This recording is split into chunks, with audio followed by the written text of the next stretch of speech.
Hey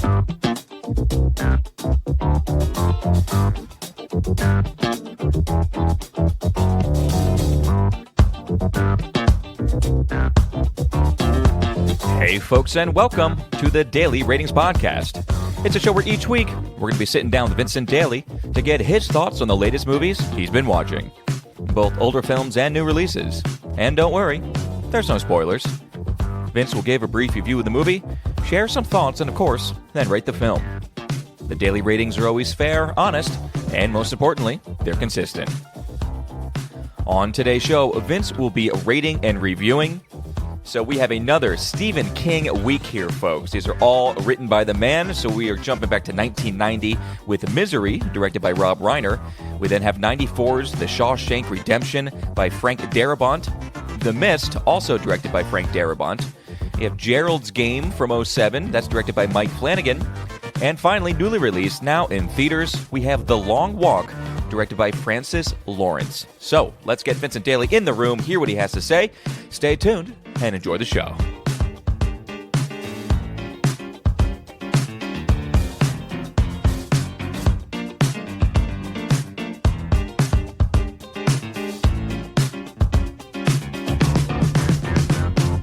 Mr. Vincent Daly, how are we doing over there, Thomas, my friend? How's it going? We're back at the movies. We are back at the movies. We had a nice episode last week, which I think people really enjoyed. Yeah. From what it seems like. And you want to do a 5-spot for old Stephen King again? Yeah, I mean, if anything, I regret pairing our original Stephen King episode with Firestarter. I think it was like a Paramount direct to streaming or something. Yeah, I forget what online streaming I definitely did that. got a weird streaming service to watch that. So at least it's a Stephen King movie in theaters.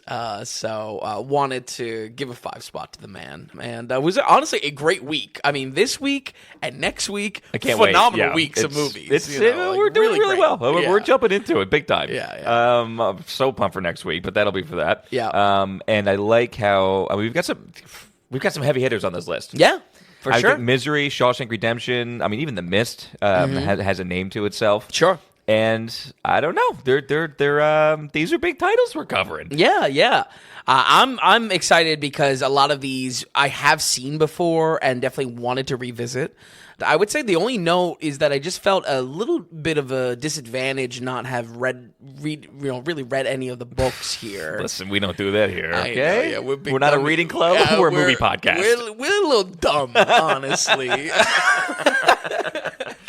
But I mean, I think on one side, like, almost when we cover like remakes, that's almost doomed to the comparison game when you read the book and then you just kind of comparing like, this didn't live up or this did live up. I feel like these stories and these characters were just all so strong that it made me want to read some of these books. Made me want to read Gerald's Game. Made me want to read Misery just to see, how these characters stack up on paper, Yeah, I'm glad we had the movie. I don't know. I don't need to read the book. It's got a lot of work. So what haven't you seen before on this list? Just Gerald's Game, and then, of course, Long Walk. Okay, right, okay. Release. All right. And I watched Misery and Shawshank. Excellent. I got nothing else related in his career. Okay. I was saying in the 90s this week for myself. I did want to make some housekeeping from last week's episode. Oh, okay. There was one film, folks. Last week's episode, Vin and I just kind of sat down and went through the films still coming out 2025, what we're excited for, what we're not, because there's about to be a huge run of films. One film I forgot about that I am interested in. I'll put this in my interested category. Okay. And we didn't bring it up, which is Nuremberg. Oh, that's right. So Nuremberg, Rami Malek, and also Russell Crowe. The talk of the town is Russell Crowe is back. Really? Yes. Chub Crowe. Chub Crowe is back. We're getting rid of the silly movies he's been in. Yeah, right. And I'm hearing Oscar potential worthiness. Interesting. From Crowe. Interesting. So this could be a new revival, which I'm dying for. Definitely, I mean, and not as a slight to the film, definitely does look Oscar baity as far as being like a big courtroom drama. Yeah, World War II. Yeah. So I just want to put that on the list. I want to put that out there. Because if Crowe is going to be good again, I like that. And if this is the movie that's going to start it, yeah. So, I don't know. Anyway, that's Especially if he's not going to be in any of the Gladiators, I mean. Right. The Gladiators to come. Any opening notes for you? No, just as I would say, honestly, for any Stephen King fans out there, honestly, this was an appetizer. I kind of want to check out some Stephen King books after this week. Good for you. Yeah. Okay, well, let's jump back to 1990. And let's cover Rob Reiner's Misery. We have James Caan, we have Kathy Bates, and that's pretty much it. Yeah, in pretty the much film. it. I mean, the sheriff, who I kind of liked. Yeah. He had a good vibe about him, but it's definitely a smaller movie. Takes place in Maine. Does it take place in Maine? I want to say so. I could have sworn it was Maine. Anyway, well, why don't we jump into Misery, and we'll take it back and forth. Yeah, well, first off, I have always loved this movie. Okay. I probably first saw this on VHS. My mom showing me this movie, probably way too young, because I always loved James Caan because of The Godfather, and then something I was, again, way too young to be watching. But really kind of reflecting on all these Stephen King adaptations, this has to be one of the first I saw, period, and still remains one of my favorites. I feel like What a one to see. Yeah. I mean, I was really trying to think, would I have watched anything else Stephen King-wise before this? I don't think so. I mean, the boys, what's it called? Help me out. Boys Find... Stand By Me. Yeah, Stand By Me could be like a coming-of-age thing. Sure, I can picture you watching that when you're 13. Right. But Misery? Yep. But seriously, was left an impression on me, and I really just have always adored this movie. Even though when you watch it, it is kind of small time. It almost feels like a TV movie in the sense that a lot of Stephen King properties do feel and are TV movies sometimes. I feel like the biggest thing is you go back, and I personally I watched the the original It. When the movies were coming out, and I was like, wait, these were TV movies? Tim Curry was in a TV production? It's just why did these make such a cultural impact? It's just by the way, I think a little bit of a disconnect. I think that was the first thing I've ever watched Stephen King-wise. No way. Yeah. And you're not even a horror guy. No, it was bad. Someone showed you that. It was bad. That was I think it was happened to be on, okay. and I just stuck with it, and I had no right doing it. Even watching it, I was just like, this isn't going to be good later for me. I mean, Curry's great in it. He's still great Pennywise. But this is also Rob Reiner's second Stephen King adaptation after directing the really beloved summer anthem of Stand By Me in 1986, which we covered on our first Stephen King episode. I'll be saying that quite a bit in referencing just the different connective tissue to that first episode. There was a chance we might have touched base with Reiner for the Spinal Tap sequel on last week's episode, but I am much happier we did that kind of 2025 look ahead. That was fun. Yeah, and also much happier that this is what we touch base with Reiner over because it's actually a good movie. So, Misery adapts King's 1987 novel by the same name and belongs to that baseline of his work that is successful by means of its main character being a writer themselves, twisting the experiences of a paperback writer into a psychological thriller is a grounded approach to much of King's work, and Misery might be one of the best in this little small category of that. James Caan plays Paul Sheldon, an author struggling to escape the shadow of his own work, the massively successful romance series Misery. On the evening of finishing a new project, his superstition and habits land him in a snow-covered car wreck, only to be saved by slim chance. But Paul's savior also happens to be his biggest fan, the unhinged Annie Wilkes, masterfully played by Kathy Bates, who knows everything about Paul and is more than delighted to be his bedside nurse. Like many recent stories of psycho stans and parasocial obsession, Annie quickly loses control, simply unable to contain her deeper fascination with her idol, leaving poor Paul in a life or death scenario he's pretty sure he just got out of. I think right away, Kathy Bates. She wins the Oscar for this performance.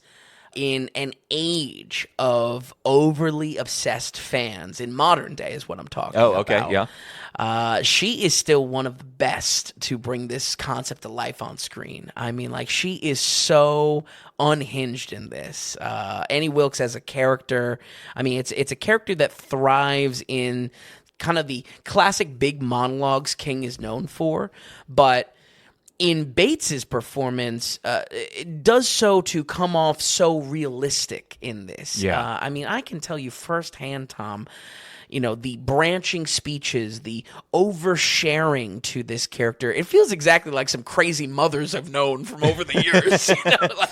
I think what's kind of the bedrock, the foundation of her performance is the fact that she can do the nice stuff so well. Yeah. Like that almost seems real and genuine and coming from this holier than thou person. Yep. And then so when she turns it on, because anyone kind of act crazy. Sure. It's the can you do the polar opposites? Yeah. And that's her flurrying back and forth. It's like, yeah, she's crushing it here. Absolutely. I mean, not that there was like a lot of competition in Best Actress at the Oscars, but she absolutely deserves this. I did not look at it this year. Yeah. Now, was it just leading actress or was it just supporting? I'm pretty sure it was leading. Okay. I'm second guessing myself, but really, I mean, really just a fantastic performance. I feel like there's just something so realistic again in that kind of crazy mother side of her. Sure. Because I mean, it's the mother side of how paternal and how caring she is in the good side of it, but also how unhinged she is, and when eventually this does twist into that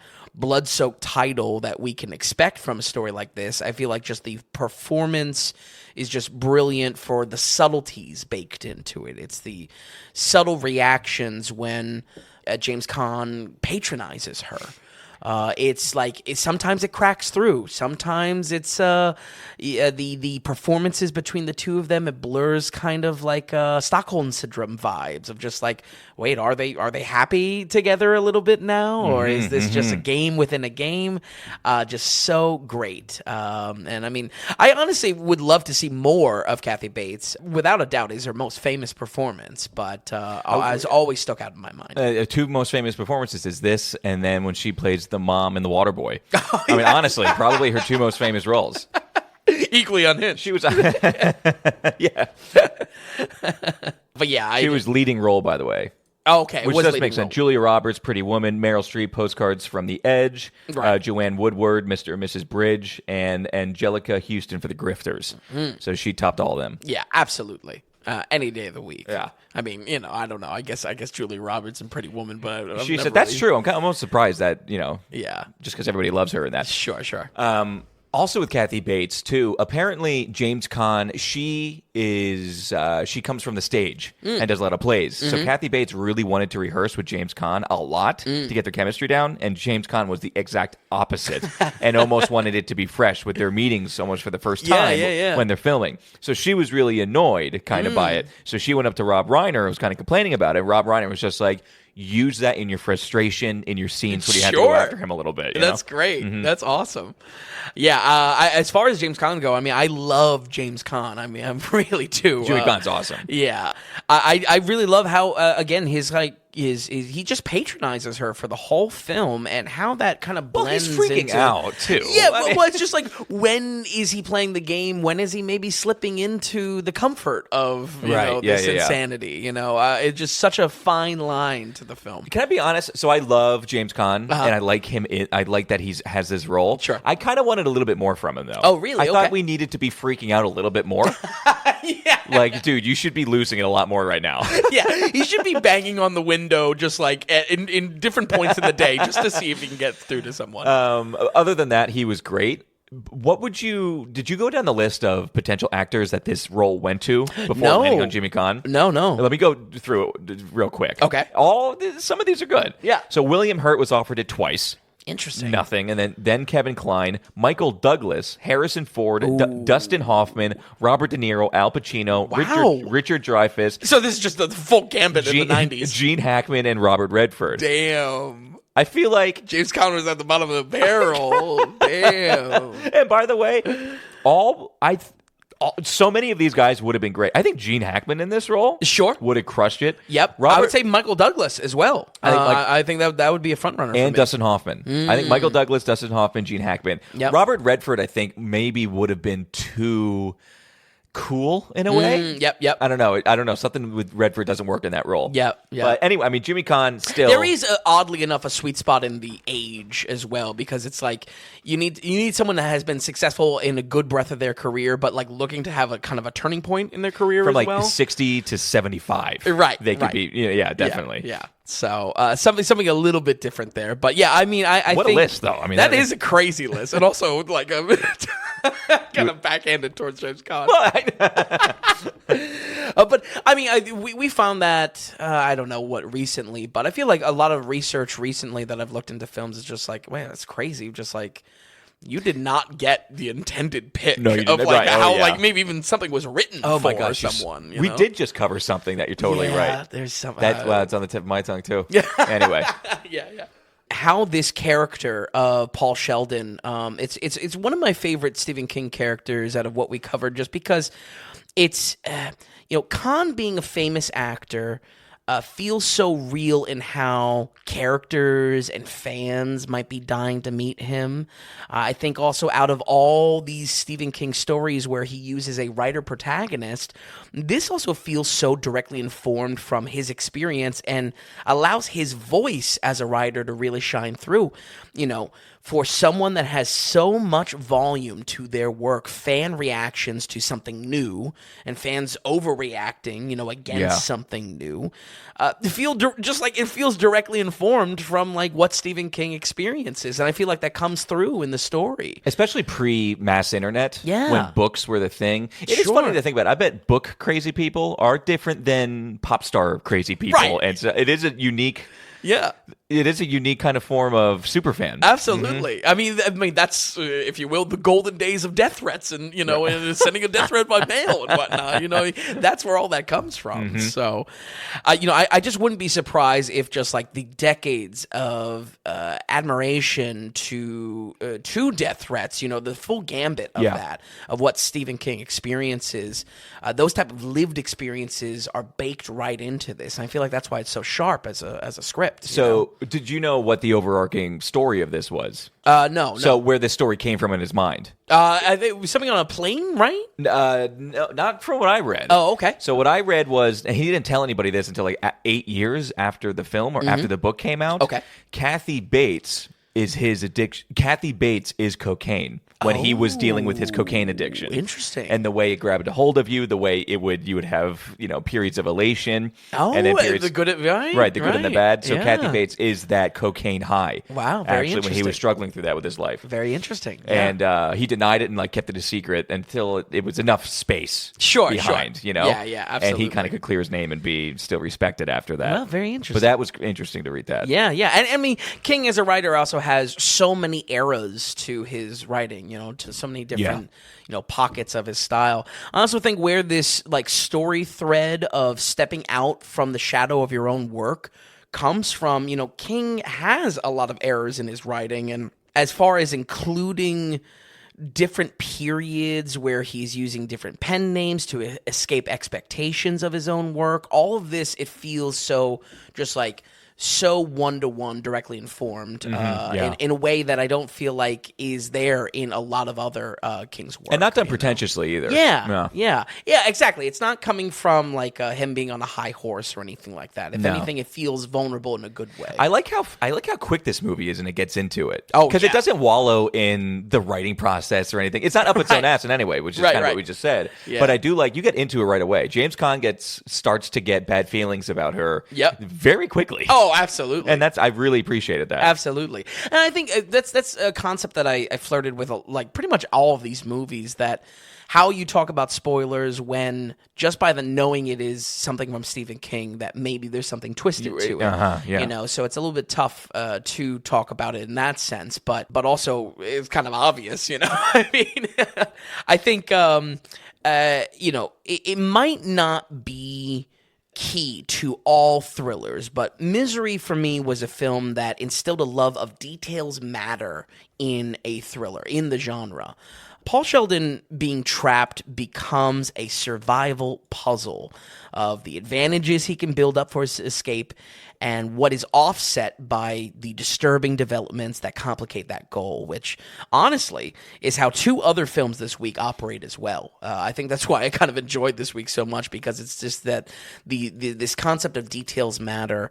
Everything in this small room, it's every advantage he can pull out, and also in a writing sense, how that's frustrated, how that's complicated to keep things interesting for the audience. So it's not just like, all right, he's got all this he can use, and how almost every time he builds up advantages, it's like a release of a gas valve to release the pressure, and usually that comes from Kathy Bates, being a psychopath in this. So, in some ways, I could see this movie being a bit small for a new audience for the same reason, maybe even giving some TV movie vibes, like I said.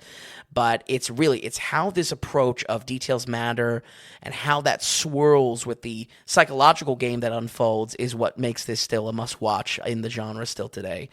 We're going to go ahead and give Misery 1990. The old score was an 82. It's going to stay at 82. Okay, all righty. Okay. Yeah, we got no surprises. 82%. That's an honorable mention on the must-watches there. And it's another proving thing that you can have a small movie in like barely any locations, and yet it's about the source material. It's about the direction. It's about I love these films. Love these types of films. I really enjoyed it. It's usually not exactly my genre. Sure. I kind of knew what I was getting into. Sure. But love the ride. And again, the pace of the movie. For some reason, I either want this to be a 4-hour film or an hour and 40, which is kind of what it is. Interesting. Because you know what I mean? How much do you want that creep to be? How much do you want of the ups and downs and the roller coasters, or how many attempts? Yeah, we don't want to get into it too much, but sure. Right. No, absolutely. I could see a case where this could be like a mini series or something like that. Well, I don't know about an episodic thing. Oh, okay. Okay, fair. A lot of hanging out in the bedroom, but more so like, I mean, this could have been creepier for longer, I guess. Yeah, there could have been more times of just like, is he going to get back in bed in time? You know what I mean? Yes. Twist the knife, that tension. Right. We could have spent another half an hour with the detective stuff, going down stuff. But things happen quick, and it's another kind of movie. So 82%, huge score there.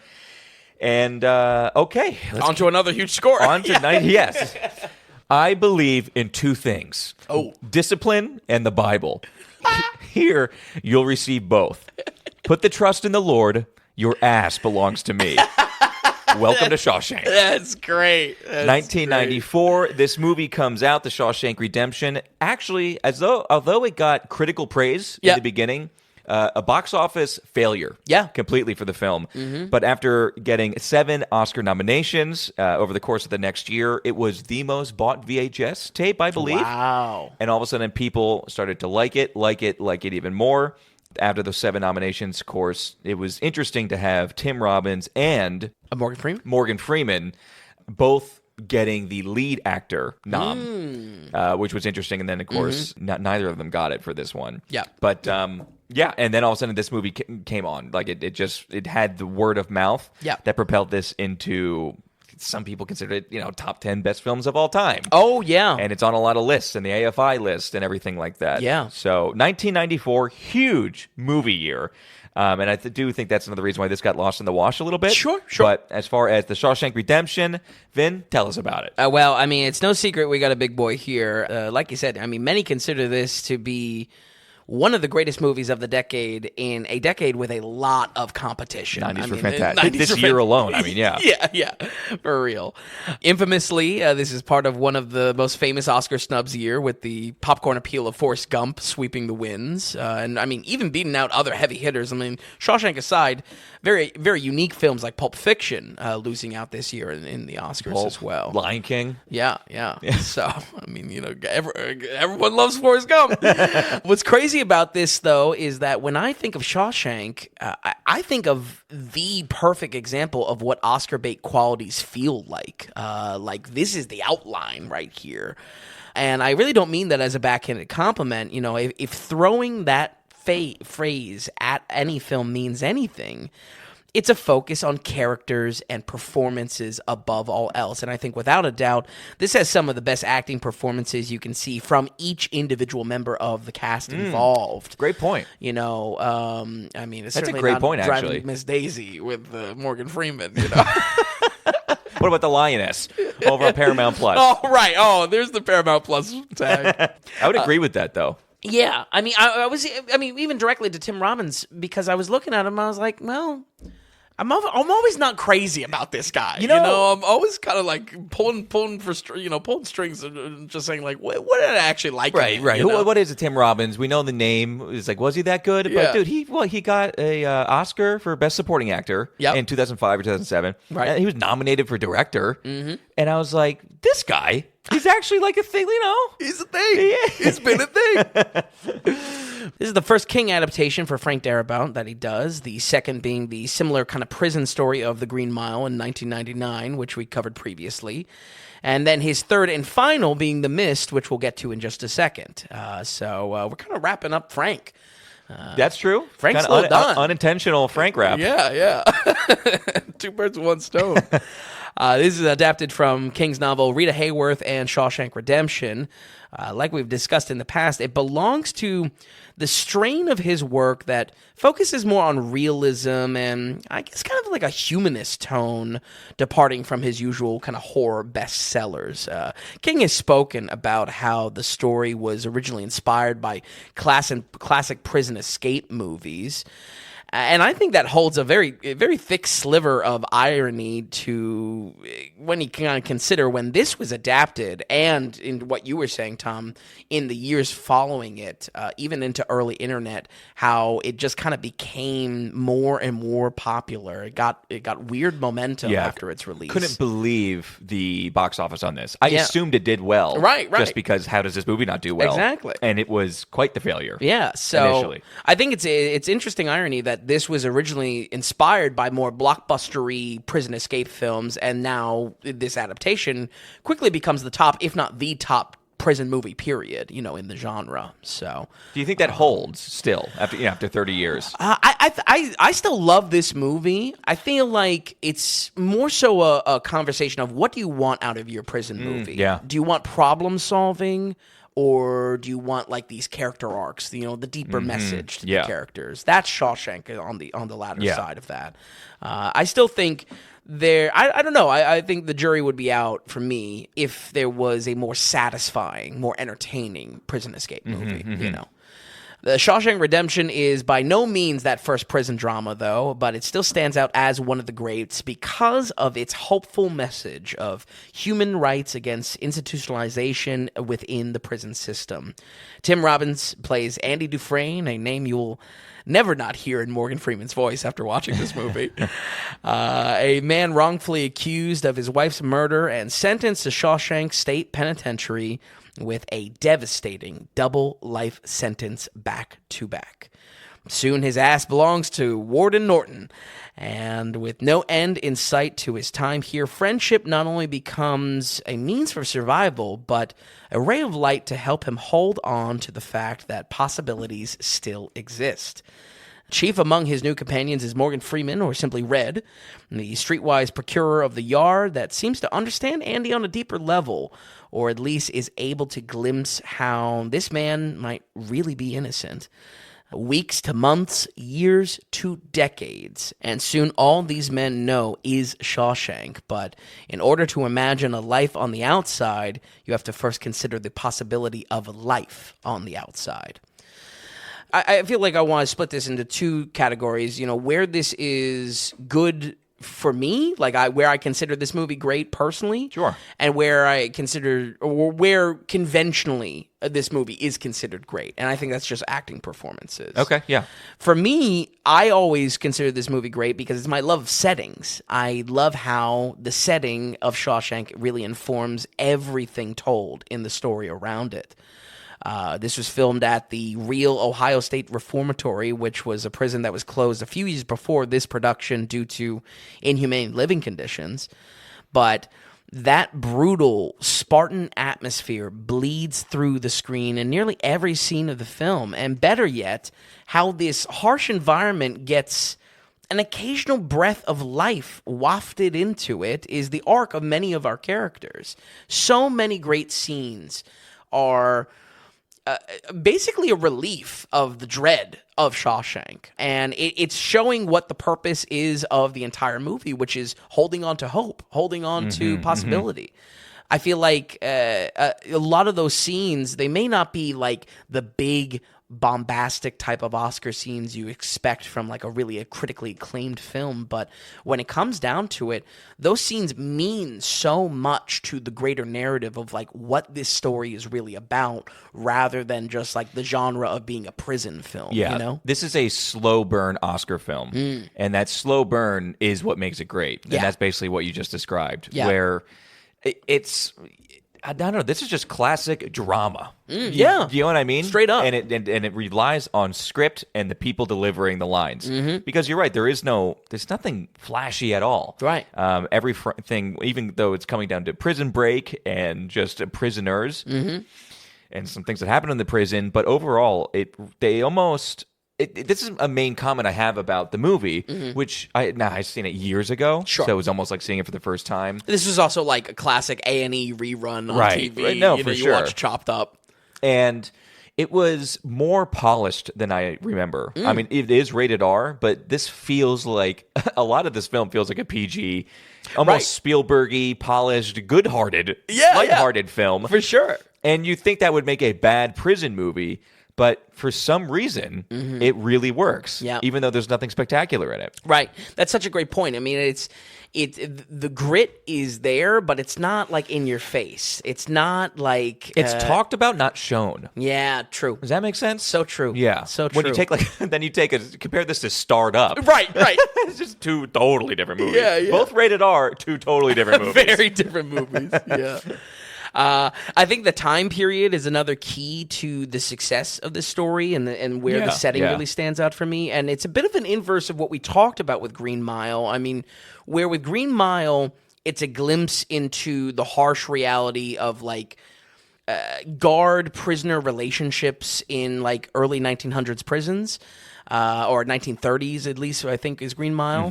Shawshank's story spans multiple decades and never changes, never evolves once. And this plays into the arc of multiple characters struggling with being institutionalized. They struggle to know anything but the odd comfort that Shawshank's becomes for them. You know? I like that element of the movie. Yeah, and it really is the arc of like a lot of characters, maybe all of them. Yeah, seriously. So I think I don't have a lot of I don't have a lot of gripes with this film at all. So this is kind of nitpicking. Sure. One thing is, I mean, the polished works. I could have used a little bit more grit in the film. Sure. But another thing was, because I'm with you there too. You know what I mean? Yeah. But because we span so many years, I'm not. It's talked about, but they don't do a lot as far as when it comes to aging the actors too much. That's a good point. It's kind of shocking when they say how long, and they really do need to say it because you would not know how long Andy is in there, right? Or Morgan Freeman. You know what I mean? Yeah. I felt like the age and the length of time in that place could have been felt a little bit more. Again, a small thing because it works totally in the movie. No, I feel you. But it is a thing. If anything, that would help to kind of twist the knife a little bit on the drama of just like, Jesus, how much time has passed, you know? Right. Almost confront it a little bit where time blurs by. Some of the actors, some of the secondary actors, I mean, they don't do anything. Even like makeup, they don't. I feel like they don't even try with gray hair. You know, that's the only thing I would say. I mean, Morgan Freeman probably is the best example of that. I mean, the character of Red himself, I mean, I think it's something like 40 years in the can. Yeah. So it's like, I'm with you there. I think when it relates to the setting, though, I did like that Shawshank itself doesn't change too much, and that kind of creates a again this comfort that Shawshank isn't going to be the hustle and bustle of the world. What a lot of characters speak about, later on in the film, despite it being their cage.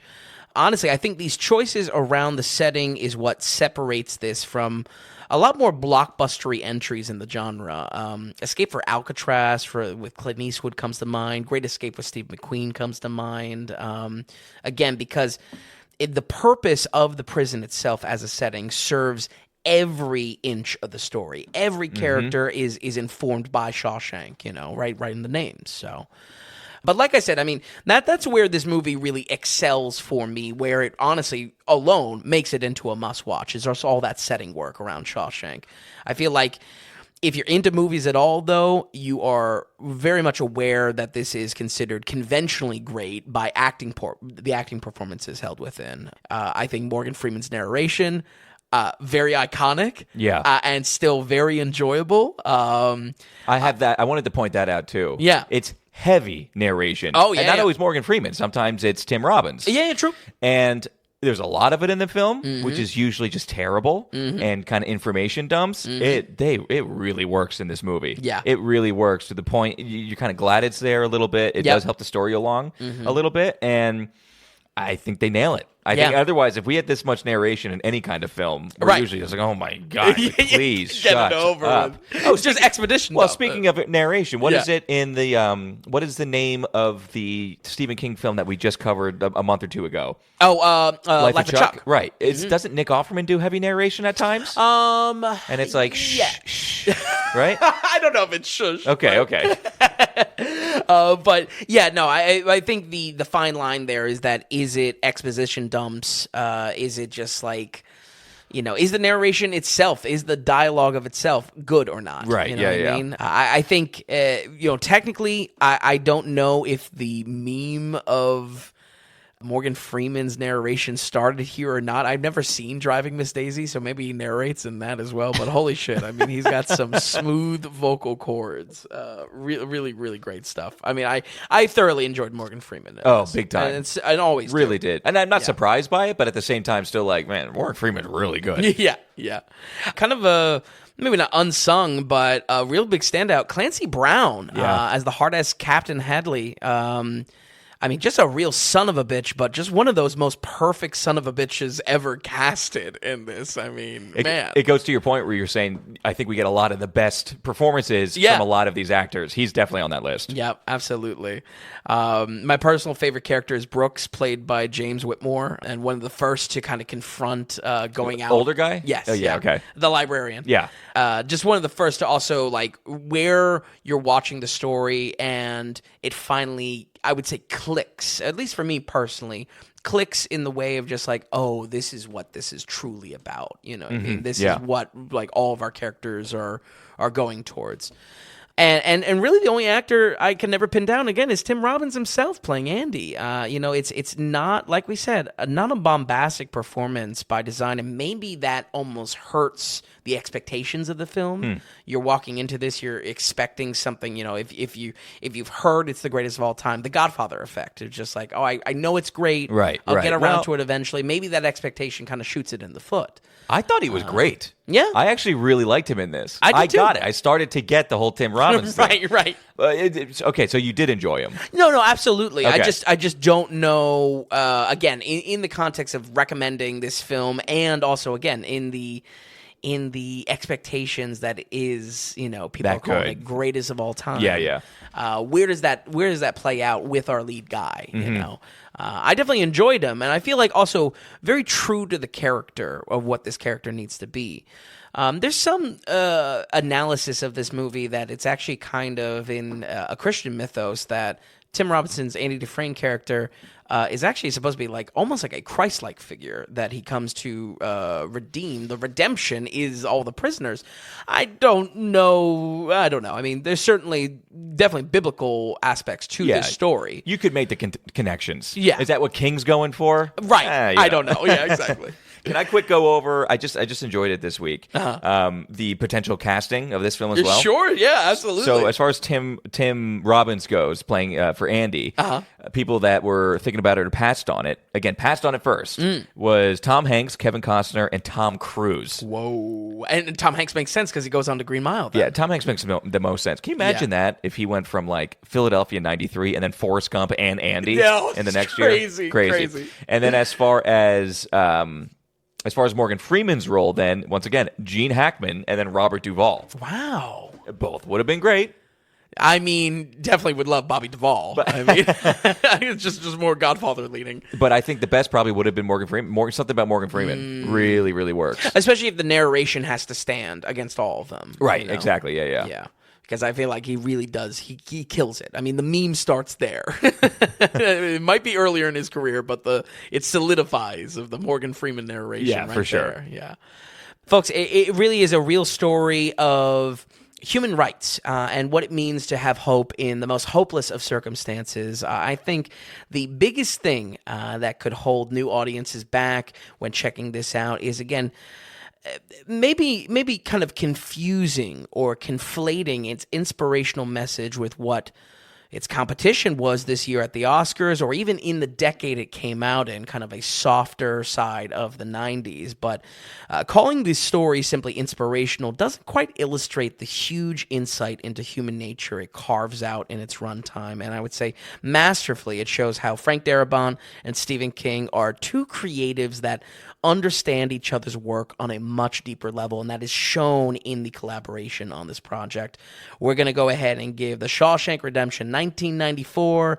The old score was an 88. It remains an 88. 88. One of the biggest scores on the website. Yep. Folks, an 88% is huge for the daily ratings. If we have some new listeners here, it's almost impossible to get in the 90s. Just look at our look at our site. So an 88 is damn good. Yeah. This definitely goes into the kind of no matter what audience. If you have any interest in film at all, this is one to see before you go. Sure. I think that also stands up to, how the experience of the film is as well. It's not really held down by just again, it's not just a prison movie. It's not just a held down by its genre. And going back for how long ago that it takes place in the film helps, because you can watch this. This works in the 90s. Oh, yeah. And years later it still works because no matter what, it's a time capsule. Yeah. And it was a time capsule back then. Right. So, yeah. And I Absolutely. think that really works. That helps. Also, by the way, Jeff Bridges, Nicolas Cage, and Johnny Depp potentially for Andy as well. Oh, for Andy. Yeah. Imagine a lot of people. Imagine Nick Cage. Wow. Oh, man. Okay, 88%. Like a Nick Cage freak out in this movie may just sink it. Oh, when he's in the hole? Out of the hole? Yeah. His reactions would be hilarious. Okay, so that's a Shawshank. I was going to give it a 2 shoes. I really teetered back and forth on it. I'll just say that I obviously really liked it. Sure. There's nothing major there. And for how surprised I was of how polished and feel good this prison movie was. Right. Super. He got it. He nailed it. King's writing, the direction from Darabont, it totally works. This film, it just will always be good. I just feel like showing this to a kid, honestly. Yeah, I mean, maybe do even too. bleep out some of the F words. Right. It's just shockingly PG for most of the movie. Right.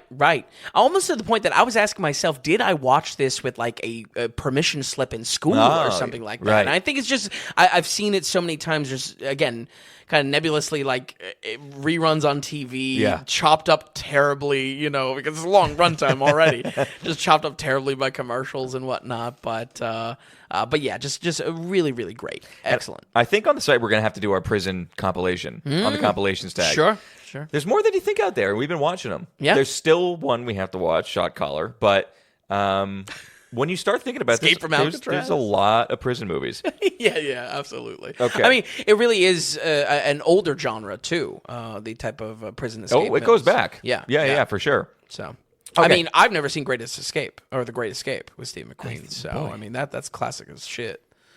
So, Dude, if we need a week where we know we're going to be on vacation or something like that, that would be a great special. Yeah. We just do remaining prison movies. Is that One for the algos. We already did 3 good ones. One for the algorithms. We did this one. We did the other King one. We did Start Up. Yeah. I think there's someone maybe. Paddington 2. Duh. Oh, yes, for sure. Okay. For sure. So let's jump to 2000. Actually, I mean, real quick, I think Paddington 2 is so informed by the message of Shawshank. The whole well, you remember my joke in the Paddington episode. They should call it Paddington and Shawshank. Yeah, for real. I was looking up another site, by the way, another top 10 best films of all time. Oh, sure. Once again, some critic put Paddington 2 in there. No way. And I'm just like, I just don't get it. I must not be that good yet. I'm not in yet. Okay, let's jump to 2007. This is the same director, Frank Darabont, and like you said, he had what's it called in between this? Green Mile. Mm-hmm. And this is The Mist. I remember in the 7th grade, I remember the commercial still for this movie. Wow. This had some hype. Yeah. This had some hype, and it's Stephen King, looks creepy, whatever. And I don't know if it actually hit as hard as maybe what it was being talked about. I'm excited we're covering it, though. Then get right into it, The Mist. Sure. So I've seen this movie before, and honestly, I was never really like crazy about it, but I've been itching to revisit it ever since we started recognizing these like single room qualities to stories on the podcast, because this is definitely a pressure cooker type of movie. Ooh. Sorry. What? Yeah, single room movie. Is this it? Because Misery is kind of one, too. Oh, yeah, Misery is absolutely a single room movie. Nice. 2 more. I Gerald's Game, single room movie. This is okay. I'm digging this. Yeah. Adam do this, I'll put him on. There we go. I'll add him to the compilation.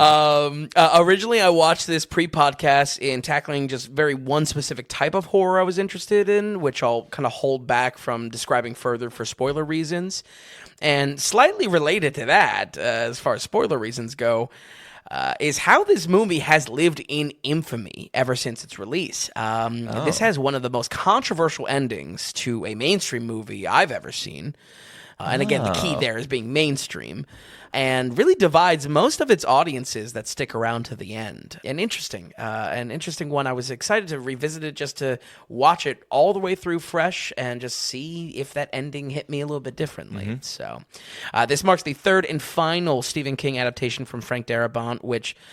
who, of course, goes on to much greener pastures creating the Walking Dead TV series. He can kind of do whatever he wants now. Darabont was pretty passionate about The Mist, however, even though on the surface you look at this and it looks kind of lower caliber than the awards heights of his 2 previous King movies. Yeah. It's just like, wow, I get King is mostly a horror, writer, but it's just like, why are we jumping to this? He was very passionate about this, though. He released a black and white version of this, which is pretty cool. Huh. The movie definitely works as kind of a throwback to creature feature movies of the 50s and 60s. So I think it's actually kind of a big shame the studio didn't let him do that for the theatrical release. Obviously, it would be almost unprecedented in 2007 to like do a black and white movie by choice. Yeah. I think it's kind of a shame, and we'll get to why it's a little bit of a shame related to VFX in just a minute. And while this concept of The Mist certainly introduced much earlier when it was originally written by King, it's worked its way into a surprising amount of other fiction, like the concepts that are unpacked in this and like the answers to The Mist. For instance, I'm very attached to the video game side and what kind of this echoes into very acclaimed video games like Half-Life and Silent Hill. Both cite taking inspiration from King's original reality-bending story. The Mist, it's a cool concept. I'm rooting for this film, but I'm always a little torn on it. I'm still torn on it when I watch it. The Mist is a monster movie that makes Panic the real monster as the residents of a small town become hopelessly trapped in a supermarket surrounded by endless fog.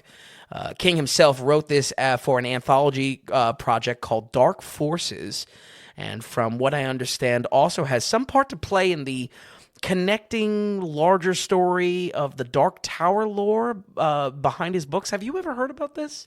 Dark Tower, the movie with Idris Elba. And, correct. Yeah, okay. So within King's book, and listen, folks, I am not a King historian, so take this with a grain of salt. Connecting a lot of Stephen King's story is a inner universe and it's all connected through Dark Tower. This is one of the more important ones as well, connecting to a large universe. I did not know this, actually. I really didn't know this. Yeah, I honestly, outsider looking in, not a fan. It's kind of like, did he just pull this out of his ass? It's just like, oh yeah, they're actually all connected. But kind of interesting, and The Mist definitely has some capacity for that. So, Thomas Jane plays a father cleaning up his property after a freak storm when an unsettling cloud of mist submerges his town, leaving no more than a couple feet of visibility in front of anyone. Right before they're in the cloud, they manage to get to the local supermarket flooded with your typical milk and eggs last-minute buying. Tensions already high among the locals, but a fearful silence surges through the crowd because, oh my God, there's something in the mist. Is it poisonous gas? Is it the end of days as we know it? Unthinkable horrors lurk within the mist, and quickly this group of strangers must find a way to remain calm in the face of total uncertainty. Like I said, this rewatch didn't really change my mind on the film at all. And I think I have kind of two pieces of praise that are kind of equal, they're kind of double-edged swords. First is the supermarket setting. I love pressure cookers. This supermarket becomes a pressure cooker for the societal tension that already exists in the town. Like many horror stories, from zombie outbreaks to apocalyptic events, it allows the people trapped to become a mirror to human nature. I mean, if anything, I look at this film and I see the perfect springboard, the perfect doubleheader into the first few seasons of Walking Dead for how much they focus on similar conflicts. They are really similar stories when it comes to, everything could be going wrong. It's probably man that's like the problem still. You know what I mean? That's the action of the film. Are we? Because we're really stuck in the supermarket for the vast majority of the film. Yeah. Okay, so that's what it becomes. Wait, you poke your head out and find something scary in the mist. You go back to the supermarket. So okay, yeah, and it works. This does kind of scream zombie movie. Yeah. Even going back, stuck in the mall, stuck in whatever. Even the very original when they're stuck in the house. Yep. Night of the Living Dead. Right, and then it is a thing. It's a freak out, problem solving. Yeah. Conflicting characters. Yeah, it works. And it's about the human drama inside. Right, exactly. The panic. Does this feel like there's a lot of? We're in a supermarket. It's it's a large cast for such a small space. Did it feel like a play at all? We had this with that movie Saturday Night. At least I had the feeling with Saturday Night where you could just feel the people delivering the lines, waiting for that actor to be done so they could come in. And I understand that's acting, but sometimes it feels like it's a stage play rather than a movie. I definitely would say it's theatrical in this. Well, I'll say this. I was annoyed by characters in this, so maybe that plays to the stage play aspect. But the conflict, there is some magic there to the concept of it, to the hook of the film. To quote Toby Jones's character in this, put more than two of us in a room and we'll start picking sides and dreaming of ways to kill each other. That is the heart of what this is about. Now, obviously, the story deals with panic and madness as its kind of main flavors of horror, but honestly, some of this just feels unbelievable and occasionally got an eye roll from me at times. I've even seen this before. I think the line for me dips into annoying rather than being insightful to who these characters represent in society. I would like to say rest in peace to actor Andre Braugher. I think it's Braugher, how you pronounce it. Rest in peace. Rest his name right. Can't get his name What was right. he known? What show was he in? Brooklyn Nine-Nine. Are you sure about that? I think so. Okay, yeah.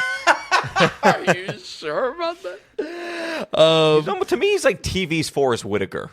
That's a great description. Okay, right? That's not and terrible. Rest in peace. Right.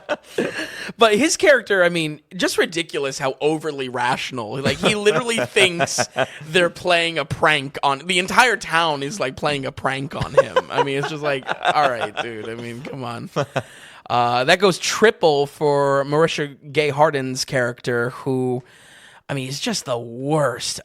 She cannot meet her downfall soon enough. And it's just that's where it's there is a line here of just I like the story. I like what it's going for, theming wise. Kind of annoying. Kind of just I can believe that. You've got a lot of different characters here. Yeah. It was not an enjoyable rewatch. So... on the second half of that, I think what I loved most originally about this, and I would say this time as well, was all just the wild creature design that comes out of the mist. But sadly, it's another case of praise also being a weak point for the film. Creature design was in part why I checked out this movie in the first place. All of this themed around a type of cosmic horror that creates some really scary shit to come out of the fog. I was really interested in it for the creature side of it. However, something that does not age well at all is the CGI around the monsters, sadly. Looking just very disconnected when they touch actors. Them on their own, not bad. as soon as they're touching actors, they're doing something. It's like, man, It's 07. Yeah. It's 07, and probably not a big budget yeah, to be pumping into CGI. exactly. So it's like I don't know. My note was that it was specifically disappointing for 07, and I know 07. I mean, like, it doesn't exactly have all bangers, as far as CGI goes. As far as comparison, because I think this actually came out in 2004. But what about what Bong Joon-ho's The Mist? Oh, you mean not The Mist. The Host. Host had rough CGI as well, but That's creatures touching people too. yeah, that's true. That's true. But again, that was 04. Yeah, that was 04. Honestly, but I remember even saying that review way back when. I mean, The Host was good because of the characters. Yeah, I mean, the okay. characters were excellent. Yeah. Almost creating an excuse for it's just like, all right, you got to excuse the the CGI, the Korean CGI. Occasionally, for up close shots, we get like some prosthetics or some practical effects that are used, and I will say, at moments, you see a glimmer of the magic that you'll find in classics like Carpenter's The Thing or Cronenberg's The Fly. Both of those movies, and essentially being creature feature throwbacks as well. But honestly, it is a real 50-50 split on how most of these shots look, despite how inventive these creatures are in the design. And unfortunately, just not exactly worth it in the end product. Maybe if we got this black and white, this is where I come back to this black and white. That would be wild. Maybe he almost expected the black and white to make up for bad CGI. So, you know what I mean? Maybe in the production there. You can't get away from this. I think it's just 2007, Yeah. and the budget's only so big. Yeah. It's just how it is. Yeah, kind of a shame. But for a score on this one, folks, I really wasn't sure if it would be a bump or not, mostly because I wanted to see how that ending would sit with me fresh again. In so many ways, this still feels like an upscale B movie, and I think my appreciation of it now is that was kind of intended by our director. He kind of almost wanted a drive-in style type of experience. I also think I can appreciate the story a lot more, almost like the despair of a good Twilight Zone episode. It's talking about that's exactly human what this is. interaction. You're not exactly designed to come out of it feeling great, But that ending, boy, I mean, it still feels like it just adds nothing to the story leading up to it. I mean, 99% of it, and if anything, the more I dive deeper into the meaning of the experience, the more that closing scene feels at odd with it. So, no bump, no move. We're going to go ahead and give The Mist 2007. The old score was a 62. It's still a 62. 62%. Yeah. Returning to it again, did you, was it easier to swallow the ending, even though you don't know if you like it or not? Yes and no. Okay. If anything, I was like, because I was more in tune with like, all right, so this is a horror about like society panic. Yeah. You know what I mean? Yeah. They don't know what to do, so they start freaking out. I was expecting, I don't know, to pick up more kind of thematically tied to it. It's just, I don't know. All right. Yeah. Is it very controversial? I mean, to the point that I've talked to people that like outright hate this movie just all because of the ending. And you get that. Oh yeah, I kind of do. Yeah. I kind of do. Is it too long? I'm surprised that this was 2 hours and 10 minutes. That's a little much. That's a little bit much. Maybe. This should be more of the misery, closer to like an hour 45. Yeah, true. know? True. That might, get rid of some of the ridiculousness as well, and what each person represents in society. So, but yeah, not horrific, but I really, honestly, again, for all these three last movies, I've watched them before. I really do feel just the like exact same way? 100% the same way on this. Excellent. That's the consistent, fair, honest, consistent, folks. That's what we mean. He's got the plug. Okay, 10 years after, we have Netflix coming in and grabbing up some King IP. So this is called Gerald's Game. 100% honest? Never heard of this film before in my life. Even among like existing on Netflix. Oh, no, it's just, let's just say it wasn't in my algorithm feed that Netflix was shoving my way. I have some other things being shoved towards me. Right. Not Gerald's Game. My guy, Bruce Greenwood, is in this. I don't know if he's my guy, but I always like seeing Bruce Greenwood. Sure. Captain Pike. Exactly, yes. Underrated actor, in my opinion. Yeah. He's in a lot of stuff. Right. And for a while. Anyway, so Gerald's Game, directed by Mike Flanagan, who was the one who previously did the one from a couple. Yes. Who did Life of Chuck. Yep. Short story from King. It's interesting how King gets these directors do Rob Reiner multiple movies. Yeah. Frank Darabont multiple movies. Yep. Mike Flanagan multiple movies. And definitely in bed with Mike Flanagan now. Yes, and yeah, like Mike's partnering in with that. Yeah, definitely. So anyway, Gerald's Game set this movie up. Can't wait to see how you liked it then. This is the only movie I haven't seen as far as the week's backlog goes, and I would still say important to shed a light on another of King's top collaborators as of late, Mike Flanagan. Like I said at the start, honestly, I was, for all the films this week, at a huge disadvantage not reading the original books and understanding, how the story is delivered on paper. However, I think Flanagan's excellent filmmaking is pretty clear here and creates an incredible horror experience through the actors he loves to collab with between his many projects. There's also a very cool Easter egg for Flanagan's other project, Midnight Mass.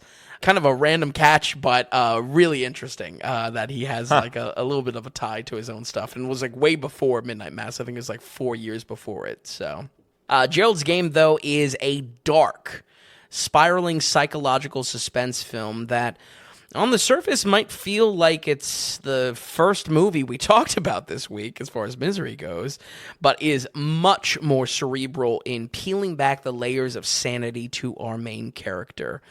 And folks, I really mean dark, to the point that I almost would want to give a trigger warning on where this one goes. I thought it was just going to be like some adult, sexy, kind of, whatever type of movie, straight to streaming, falls into the algorithm of just like true crime type of stuff. Yeah. It turned out to be one of the most horrifying this week without even trying too hard. I mean, almost the implication of what could have happened in the story is scarier than the story. So That's a nice surprise. Yeah. Because you're right. Netflix, is this a throwaway? Is this okay? Fire starter, Yeah, right. Exactly. Exactly. Without summarizing too much, we follow Carla Gugino and Bruce Greenwood on a weekend vacation to spice up their floundering marriage at a secluded house in the woods. Carla seems to be trying her best to spice things up, but clearly it's really not enough for the horn dog of a husband that she has. And quickly Bruce escalates things by handcuffing her to the bed, leaving her totally helpless. All would have gone to plan if he didn't pop one too many blueies, though.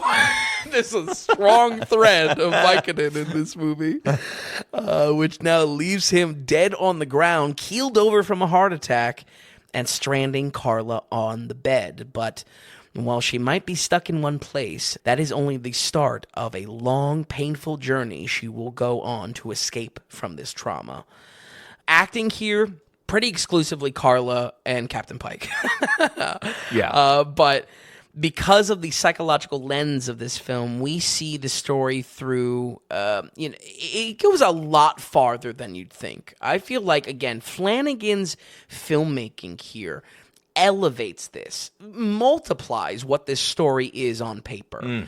And he does just a phenomenal job with it. Because this could be boring, really. Oh, absolutely. It's very easy to make this movie boring. Absolutely. I feel like even in the pitch itself, it's like, all right, well, okay, how does she get out of some handcuffs? You know what I mean? The survival side of this is really not where the meat is. Yeah. It's all in the psychological horror side of this.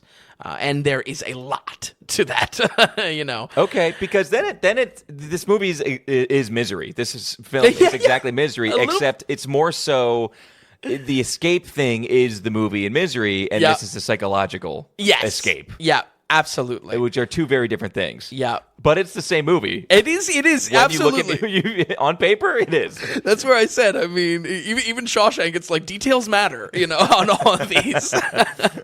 But I would go so far to say that some of the most enjoyable acting performances this week came from these two. And once again, it's just where our director's filmmaking, it's just so much more than just the dialogue you would expect from the story. I feel like Flanagan is really like, he does an excellent job in his King adaptations. I go to Dr. Sleep as well. I remember watching Dr. Sleep for the first time. I remember saying, like, what is this going to be?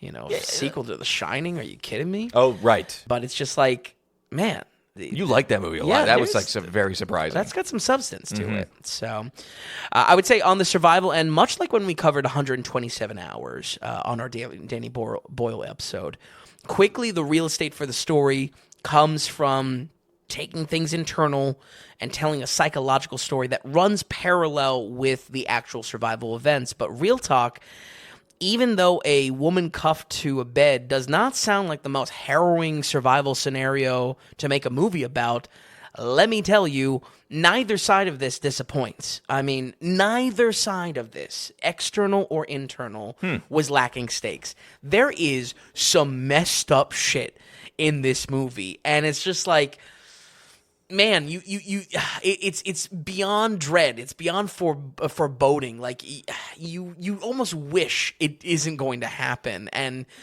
it's just like, man, there's such a degree here of just the horror came from almost your own imagination and what you were able to kind of pick up from where this story was going towards. Wild. I'm a little interested then. Wild. You're stuff. hyped. You're hyped, and I think it helps that no one's heard of this. Yeah. And when I say no one, I'm just assuming everyone else hasn't, because I have not. Right. Are we going back into flashbacks?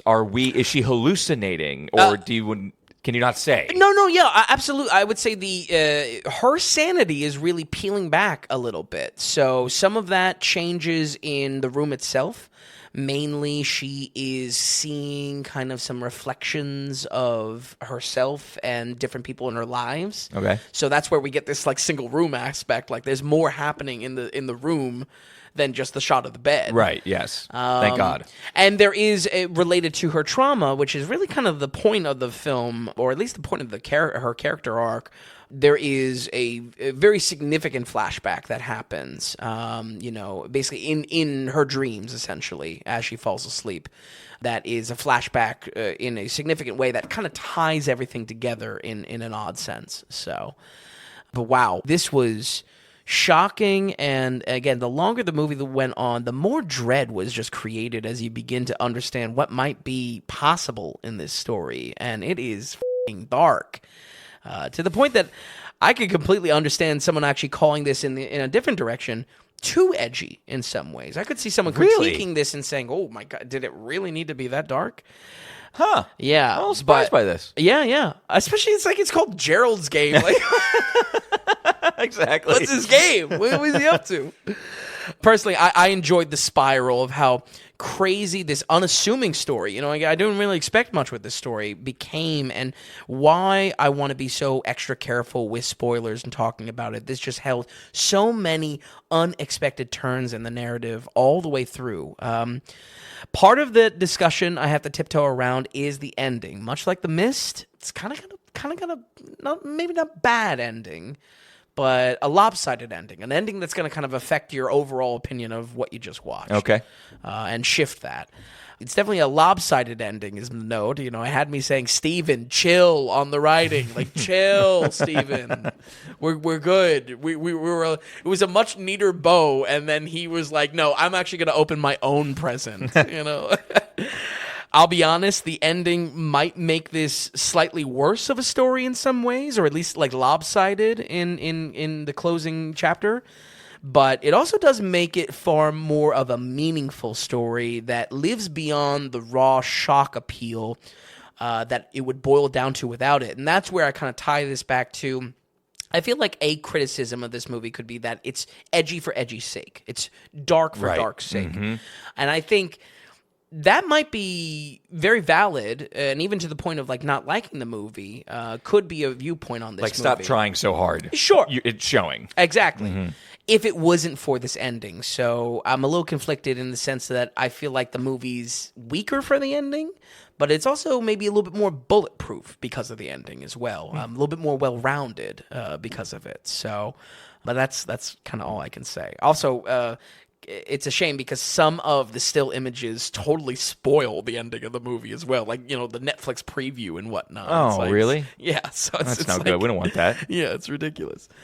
This absolutely strikes a quality I love, though, about these small-scale survival films, that it's balancing real problem-solving with this psychological torment. It's basically doubling what you have to work with in the runtime by telling a internal story and an external story at the same time. I think two examples this falls in between: 2023's Inside, and like I previously mentioned, 2010's 127 Hours. It is for sure darker than both of them combined, so I will give a pretty hefty content warning before recommending this one. But I think if you are a fan of Mike Flanagan and what he has been doing in horror, no less with his Stephen King projects, you have to check this one out. We're going to go ahead and give Gerald's Game a 78. Okay, a 78% for this very compact movie. Yeah. Right? Should we call it compact? Yeah. Bite size. Wow. Okay, 78%. First of all, very happy. I told Vin, by the way, folks, before we started, I was just like, I felt like we could have cut Gerald's Game. And Vin was like, no, best surprise of the week, Gerald's Game. Yeah. And I mean, in that sense, it was a surprise. I'm glad I gave it a shot. Yeah. Because I probably, without seeing it, probably would have said, I mean, who gives a shit about Gerald's Game? Right. You know? Should I watch this? It's again, content warning. Is it horror or is it psychological thriller? I can do psych thriller. It's a little of both. It's a little. I mean, it's not horror in the sense of like, oh, spooky ghost, you know, but it's definitely horrific at times. Okay, compared to The Substance. Oh, tough. Because Substance is just so wild. Okay. Yeah. Okay, we'll leave it there. Listen, I this is totally off the cuff. I would put it somewhere on the spectrum. Give me a double header. Again, off the cuff. I'd put like the violence and how dark it gets somewhere close to Green Room. Green Room. Oh, and where that's like, oh my God, what did I just see? You know, kind of shit. That's where. That's how cool dark double header, Vin. I don't know if it really works. No, it totally works. I'm telling you, it works. Okay, 78% for Gerald's Game. Well, if you're into the genre, watch this movie, I guess, is what it seems like. Yes. And the book, by the way, came out in 1992, so it took a bit for it to get adapted. Yeah. Actually, side note, I've been enjoying looking at all of Stephen King's book cover arts, and they're all very simple, but it's kind of interesting. You take a look at it, and you're like, wow, that's kind of a shitty cover, and then you watch the movie. Is that a Maine thing? Well, no, just like, they don't need to be too impressed. Sorry to any Acadia residents, Mainers out there. Mainers, yeah. Sorry, do you finish your? I cut in front of that though. You No, look at it, it's boring, and then you're then you watch the movie, and it's just like, oh, I guess that's kind of an all right cover, you know. Okay, okay, folks. Before we step into the theaters for this week, we just want to take a second to thank our producers of this episode. Vin, we've got two producers donating in and producing for this ep, and it's our two monthly donators actually, kind of overlapping. So we have co-executive producer Joe Villanueva with his $3.93 monthly donation, and then Linda Schiller coming in with her movie ticket for you, as she always does. That's once a month. So Joel, Linda, we thank you so much as always. You feel the need to write in, say something, ask something, do that at any time, and we'll honor that for whatever episode you do it for. Thank you so much for producing episode 205. And folks, if you want to produce for the Daily Ratings on episode 206 of next week, you go to thedailyratings.com. How Vin and I are doing this is we're not supported by advertising. We're not supported by like a Patreon system or paywalls where you have to give us a certain amount of money and then you get cookies, you kind of get additional content. Cookies. We're not doing that because everyone's on their own finances. Everyone's finances are different from week to week. And we're also going off the value for value model. And the idea is so are you getting value from what Vin and I are doing? The podcast, the website, are you using it? Are you enjoying it? Are you listening in every week or once in a while? Everybody's value is going to be something different that they get from us. So you can pay whatever monetary amount, whatever dollar amount you want. And it's all right there at thedailyratings.com. So you head to the donations page and the big value for value button right there, and big or small. I mean, Joel donates in $3.93. We had Matt donate in last week. That was $50 or, well, 47 and change. And it's whatever you want. If $500 is not a lot of money to you and you send that in, means the world. If $5 is a lot of money to you and you send that in, it means the world. And that's why we're doing it value for value. We don't have to peg a number. There are some set donations there, like buy Vin a movie ticket, become an instant director, or the Space Odyssey donation people really like as well. The point is, it's up to you. And when you donate into the show, when you support us, you become an actual legitimate producer of the Daily Ratings. Because just like in Hollywood, when you financially support a project, you're a producer of the project. And that's why we're doing it this way. When we say send in your donation note, when you do produce and support us, you can send in a producer note, which is questions, comments, critiques, say anything, ask us anything. We want to bring you into the conversation, bring you into the fold, because that's what being a producer is all about. So when you send in a donation, please, you can email us at tom.vin@thedailyratings.com. If you just have a little scribble to write out, you can do it in the PayPal box if you go through PayPal. And that's how we're doing it here. We're excited that this keeps on growing. If you don't have much to give or want to support us in your own way too, just get the name out there. Get us into the conversation. You hear somebody talking about movies or someone talking about podcasts or podcast movies, like I said, give us a shout out and spread the word. And that's what it's all about. So we thank you all so much. We love seeing more and more people come. And like I said, you want to be executive producer for next week of episode 206, head to thedailyratings.com. Okay, Vin, we're stepping into the theaters. This one is directed by Francis Lawrence, who we have not covered before. Oh, no, we have. What has he done before? Oh, Hunger Games. Oh, duh, that's right. No, that's right. Oh, and that's why I was thinking this totally works for him. Yeah, absolutely. Kids in Peril. Lottery system getting picked for a competition. Perfect for this director and perfect for, of course, King wrote this, honestly. Yeah, right. Everything kind of makes sense here. We have a lot of kid actors. I'm excited to kind of ask you, anybody we see that's just like, oh, watch out for this kid, watch out for this. And we have some familiar faces as well. So it's called The Long Walk, directed by Francis Lawrence. Get into the film and tell us about it. Yeah, well, it's our second new, non-spooky Stephen King film for the year, not too long after covering Life of Chuck a few months ago. And this time the adaptation is coming from director Francis Lawrence, like we said, and we know him from the Choose Your Own Boyfriend adventure, The Hunger Games. I totally do forgot I want about country boyfriend or do I want, I don't know, baker boyfriend? What was he again? That's a joke for me, so I'm sorry about that. But no joke, we will be seeing a lot more of Lawrence soon because he has some big projects in the pipeline, including sequels to both Constantine and I Am Legend. Yes. Pretty interesting. And the Hunger Games. Yeah, right. Yeah, he's got another Hunger Games, Sunrise on the Reaping. Great. Yeah, way too long titles in that series. And a BioShock movie. Yeah, that's what I was going to say. This guy is working. That BioShock movie also has been rumored forever, but like in the theme of video game adaptations being a little bit better, getting actually into being like kind of good. Yeah. If BioShock can be a hit, that'd be choice. That's got to be crazy. That's difficult to get on film. Yeah, well, I mean, I don't know. They can go a couple different ways around it. We'll see. Okay. I mean, I think, honestly, in my opinion, with all these projects hanging, especially when it relates to like Heat 2 or the Elden Ring movie or any of these stuff, like, I'll believe it when I see it. You know what I mean? That's a good attitude to have about it. Yeah, especially with like how much we're in tune with like the news cycle. I feel like we get a lot of more proto news that might just like come out to be nothing. Yes. You know? Yeah. So. I try to hit the important stuff. I like to think that what I say is not just going to be thrown in the trash the next week. But that's what you mean. There's some threat to it. Your relationship with Constantine, by the way, a film I'm highly interested in, never sat down and watched. Really? Okay. Constantine is a guilty pleasure. I would have maybe even 2 years ago said, oh, it's actually good. And then I watched it randomly. I was like, oh, this is kind of bad. Okay. But cool movie. Excellent. You know what that is? That is your tombstone for me. Oh, nice.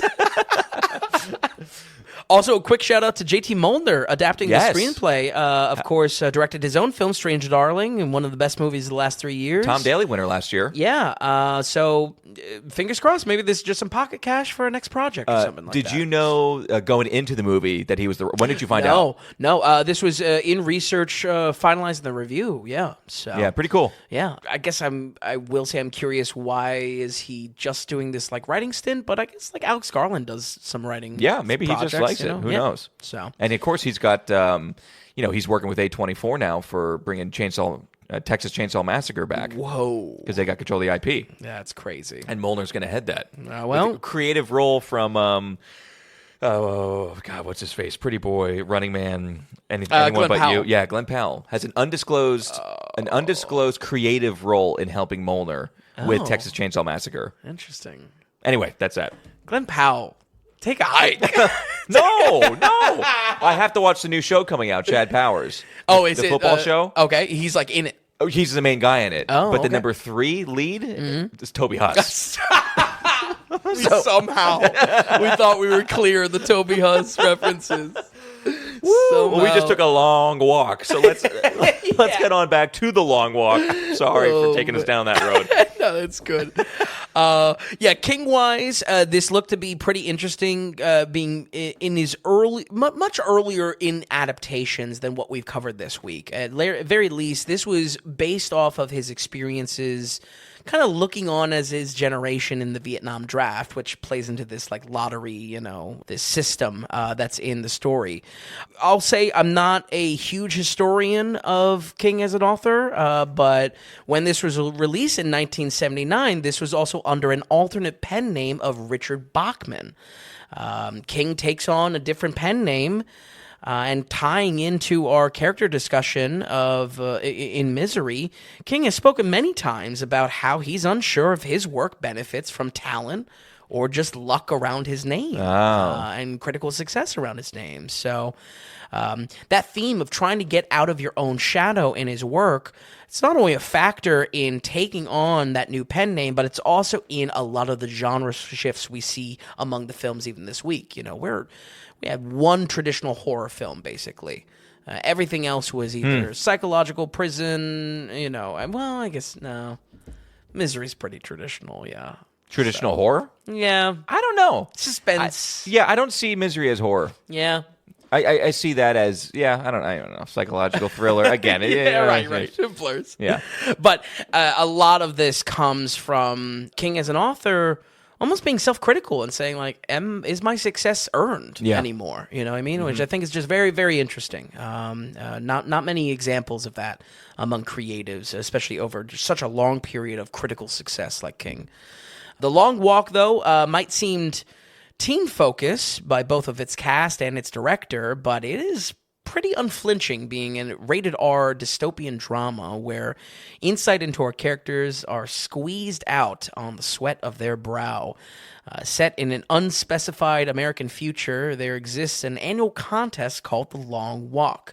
Chosen through a lottery system, the unlucky few that are drafted into walking a marathon, they're doing so to rally a type of dying patriotism of the country. These young men are unusually cooperative, though, with each other, and get to know each other pretty fast over a movie that, I'm not kidding, is pretty much exclusively a walking and talking scene. Yeah. I mean, the entire... see, that's a flinch for you. I kind of... Listen, man, I can be cool with it. I mean, I just praise Misery for being super small. Sure. Gerald's game seems super, again, compact and small. Yep.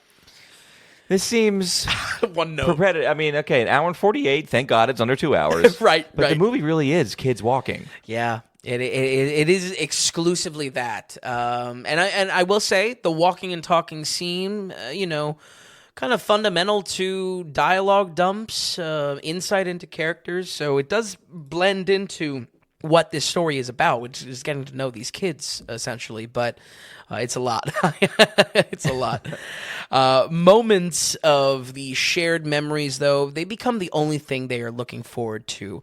Behind them, as they trot along, is the cold and uncaring Major, standing at the ready with armed guards to execute anyone that falls short of the harsh expectations. Soon enough, double-digit miles and living hells made out of the smallest of inclines start dropping these boys like flies, and the odds of winning the race also slowly start to creep up. I would say casting for this movie gives us a real big slice of young actors to keep an eye out for. Yeah, up-and-comers. Yeah, and in that sense, it was almost kind of worth watching. With so much dramatic unpacking able to be done through, again, the entire movie being a walk-and-talk scene, I was happy to see some acting highlights as well. I feel like this does have some meat on the bones as far as performances go. Cooper Hoffman was good to see again, especially because he really didn't have time to shine in that SNL movie. No, I didn't that one rant in the stairwell, and that's about it. Yeah, nothing crazy. Yeah, but really solid in this. Obviously, very different than like Licorice Pizza. Which he's great in Licorice Pizza. Significantly younger. Yeah. But something here that it was just like, yeah, I mean, he's our main character, really great. You will be very happy, though. Our boy from Alien Romulus, David Johnson. Once again, stole the show.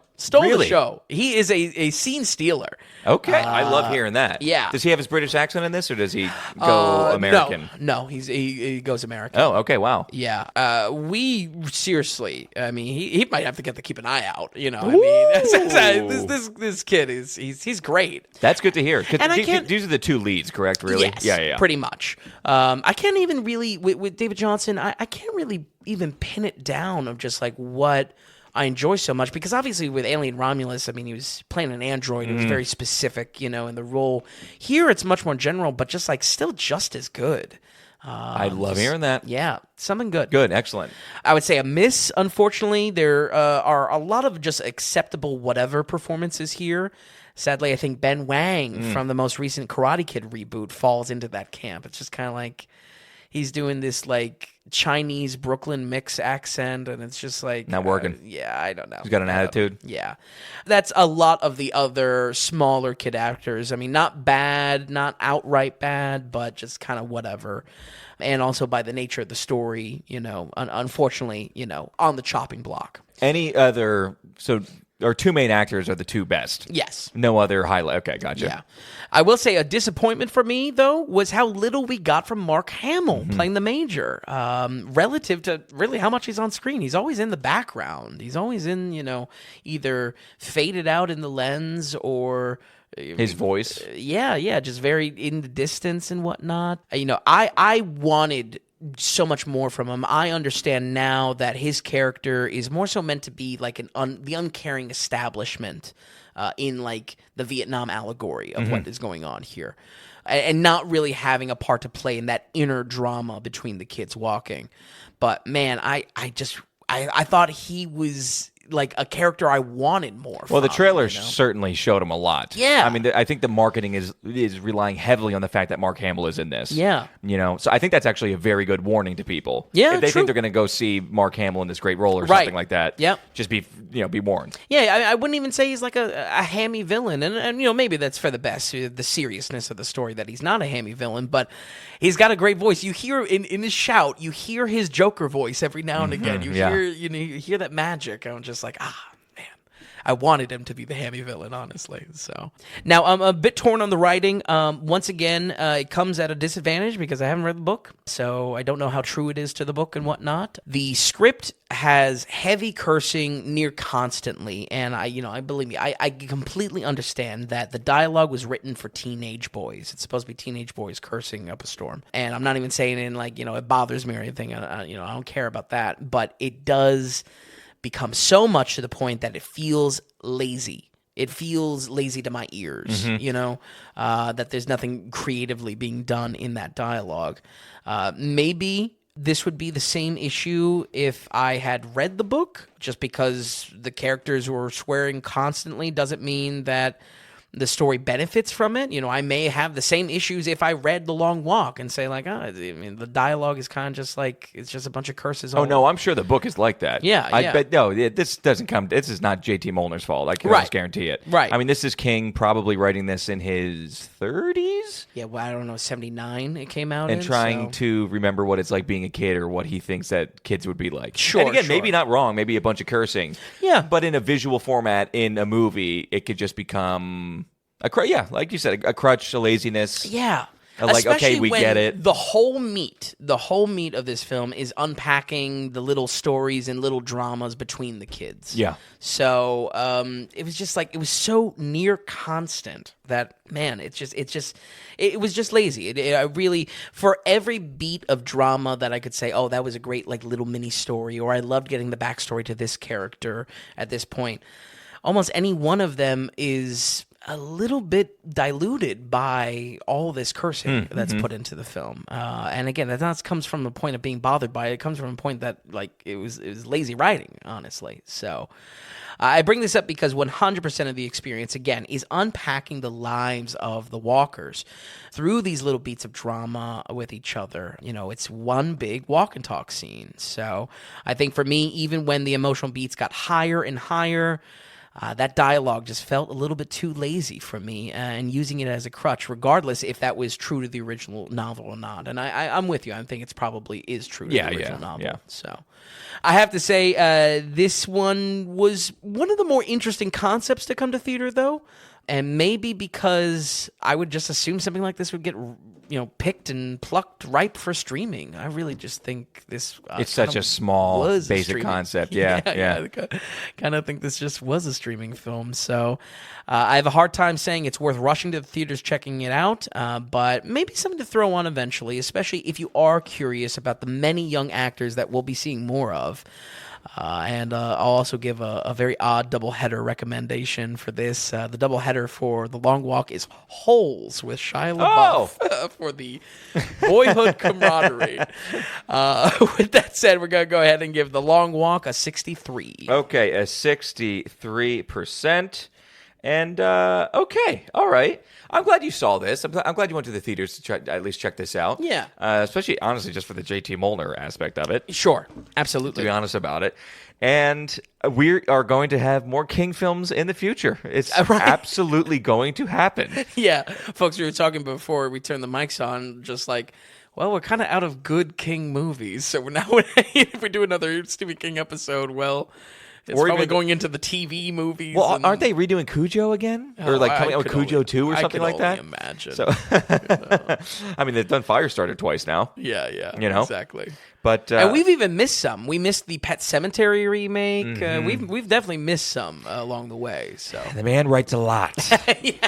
But this was a pretty good week. Even like 63 for The Long Walk. I'm sure this is for somebody or in some type of mood. I don't know. I mean, you know what I mean? Yep. But I'm glad at least the two main performances were good. Yeah. It's the one interest, what kind of why I would maybe want to approach it once when it comes on streaming. Sure, exactly. And that's where it lands in the 60s, because it was not bad. It's also not worth a movie ticket. Right, exactly. Right, there needs to be, I need to kind of illustrate a little bit of just like, this is a weight more, so, Even like the dystopian, like, could this be, I don't know, you watch this alongside Civil War? Maybe. Maybe. I think Civil War is a lot better. But maybe I'm in the minority on that. No, I don't think you are, no. Yeah. But, I mean, also, Long Walk, let's not beat around the bush. It's getting pretty decent reviews. Much more surprising than I thought. Yeah, it is a little surprising. Yeah. It's not, it didn't have a great weekend. So maybe that makes me say that it's a very faithful adaptation of the novel, but I don't know. Yeah. I think you care too much about that this week. Yeah? What do you think? I mean, a lot of the movies come from adaptations from books. I guess. And we never really give a damn. We never talk about source material. It's just because it's King. Right. I guess it's more so just because I'm so in tune with like, what inspired this writing and, what era was he writing in and whatnot. So, no, I'm with you. We don't care. And we're big dummies.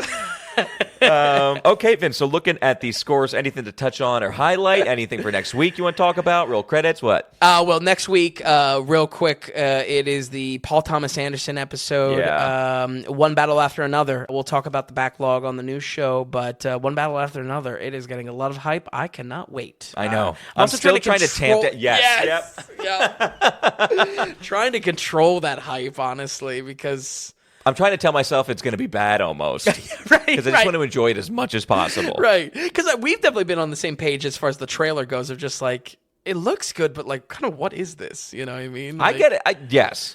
But it's okay because I know how he cuts his trailers. And it's all good. It's all good. It's all good. I don't know what's going to... Martin Scorsese did come out and praise it as well. Okay. Not really a shock.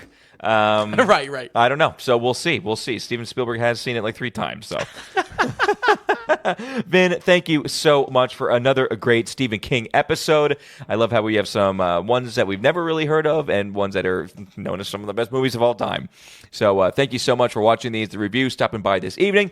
Folks at home, we'll run it down one more time. We've got Misery with an 82%, The Shawshank Redemption with a big 88%, The Mist with a 62%, Gerald's Game with a very surprising 78%, and finally, The Long Walk with a 63%. Folks, as always, thank you so much for stopping by and listening, hanging out with us. Like Vin said, we'll run down the movies of what we're covering on the new show on Tuesday. And other than that, we will see you right back here next Thursday on the Daily Ratings Podcast.